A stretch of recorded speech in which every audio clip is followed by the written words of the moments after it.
Too Christian for the streets, too street for the church. These words have followed Lecrae Moore throughout his career. But what happens when an artist refuses to be boxed in by anyone's expectations? Look, I'll be honest, I've been following Lecrae's career for years, and I still can't figure out how to categorize him. Is he a Christian rapper who went mainstream? A mainstream rapper who happens to be Christian? Or is he something entirely new that we don't have a label for yet? Let me take you on a wild ride through one of music's most fascinating cultural revolutions. You struggling with church people probably, but you still want to be connected to God. And so we just trying to help people tap into that relationship with God, relationship over religion. So maybe you'll end up going to a church, maybe you won't, but at least we can, encourage you. Picture this. It's 2004, and Christian hip-hop is basically the awkward stepchild of both Christian and hip-hop music.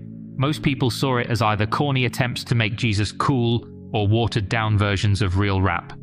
Enter Lecrae, fresh out of college, with a crazy idea. What if you could make authentic hip-hop that didn't compromise on either artistic quality or spiritual substance? But here's where it gets interesting. Lecrae wasn't just trying to make better Christian rap. He was questioning the whole idea of what Christian rap meant. Let's fast forward to 2014. Lecrae drops Anomaly, and boom, it hits #1 on the Billboard 200. Not the Christian charts, not the gospel charts, the Billboard 200, the same chart where Beyoncé and Drake battle it out. Christian hip-hop had officially entered the mainstream, and nothing would ever be the same. But success comes with a price tag, and honey, this one was expensive.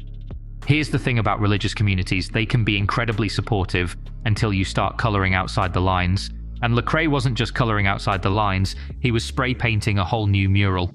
Now, this is where things get really spicy. Around 2016, Lecrae started getting vocal about racial justice, and not in the safe, let's all just get along way that some Christian artists prefer.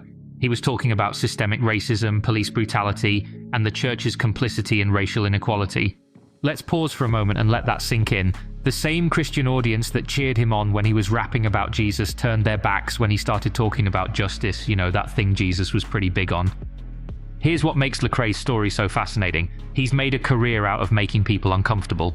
And I don't mean the awkward conversation with your in-laws kind of uncomfortable. I'm talking about the kind that makes you question your assumptions about faith, culture, and art. Consider these numbers. 2 Grammy Awards, 8 Dove Awards, 1 Billboard #1 album, countless angry blog posts questioning his faith. But beyond the numbers, what Lecrae has really done is create a new template for what it means to be a Christian artist in the 21st century. Let's talk about the elephant in the room, his collaborations with secular artists. When Lecrae started working with mainstream artists like Ty Dolla $ign and John Legend, you'd think he had committed some kind of cardinal sin. But here's what the critics missed. These collaborations weren't about Lecrae selling out, they were about building bridges. Each feature, each mainstream appearance, was another crack in the wall between sacred and secular music. Oh, and can we talk about money, because this is where it gets really interesting. When Lecrae started making serious money from his music, some fans acted like he'd committed treason against the kingdom of God. Meanwhile, Lecrae was using his platform and resources to launch Reach Records, providing opportunities for other artists who didn't fit the traditional Christian music mold. Artists like Andy Mineo, KB, and Gavi found a home where they could create authentic art without compromising their faith or their creativity.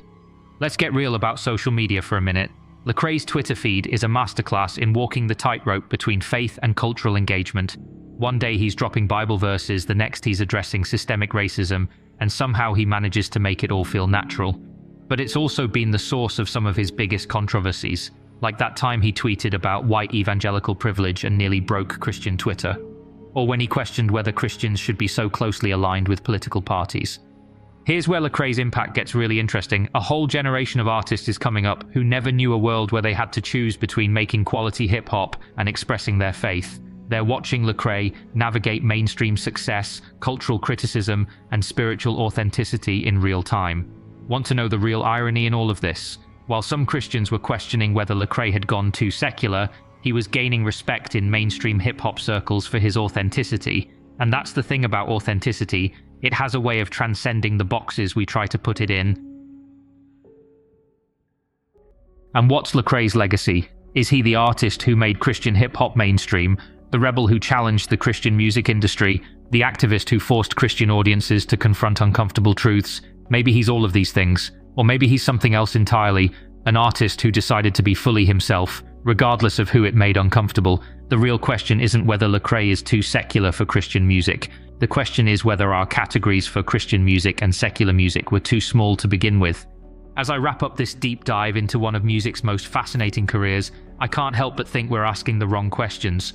Maybe instead of debating whether Lecrae fits into our pre-existing boxes, we should be asking why we're so obsessed with boxes in the first place. In a world desperate for authenticity, sometimes the most revolutionary act is simply being yourself. What do you think? Has Lecrae's journey changed how you view the relationship between faith and art? Drop your thoughts in the comments below. Just keep it civil, folks. We've had enough culture wars for one decade.